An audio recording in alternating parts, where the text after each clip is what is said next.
Three-game road trip. You win 2 out of the 3. Good play out of your fourth line, but overall, as you kind of reflect on things, what'd you learn from that road trip?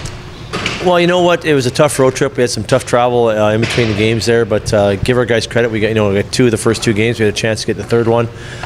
We knew Bakersfield would respond a little bit. They played us a little harder on Saturday night, but we got chasing the game a little bit, and I didn't think we were playing bad, but they scored on their opportunities, and we didn't score on ours. So that being said and done, we saw our depth kind of rise to the top. Our fourth line played very well in all 3 games, and created some offense for us. They're probably our best line, creating scoring chances throughout the 3 games. So for us, it was a good road trip. Getting 4 of the 6 points, starting a new 8-game segment was positive, and obviously getting Dowling back and getting Dixon back added to our depth a little bit. So moving forward here, obviously with the injuries with Dallas, we lost another player, and it's another chance for someone else to step up. Jason Dickinson had the overtime winner in that first game, but as you look at the 3-game segment as a whole, or even today's practice, how do you feel he's been coming along? He's coming. It's going to be a day-to-day process with the timing and the conditioning and just getting the confidence back in your game.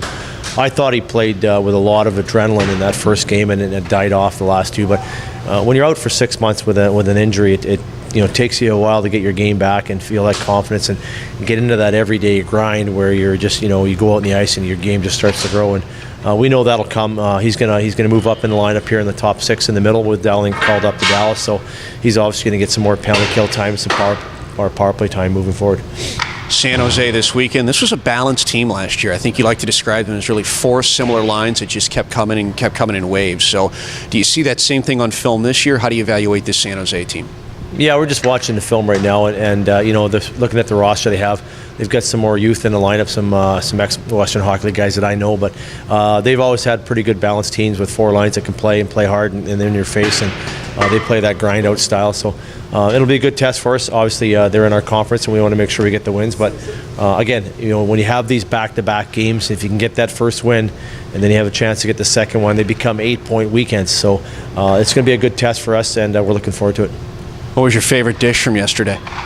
My favorite dish yesterday, I'm going to have to go with the appetizer was the cheese entree with Lagasse's team, and the second dish would have been the red snapper encased in the salt brine or the shell, and then the dessert was a toss-up. But I got to go with the lemon. Was it the brulee or mascarpone? The lemon mascarpone. It was real nice and light, and when you bit into that strawberry, it just had a real nice freshness. 2 of those 3 were done by the team with Matt Mangine on it. Any coincidence that the Italian-descended player is the one that had the best cooking? First pick overall in the draft. It was a great team builder. It was great for Cedar Park High School. The young chefs had a good time. I know our players had a good time. They put a great effort in. The dishes were outstanding. The presentation was outstanding. Now, if we could just get those details into our game, it'd be outstanding.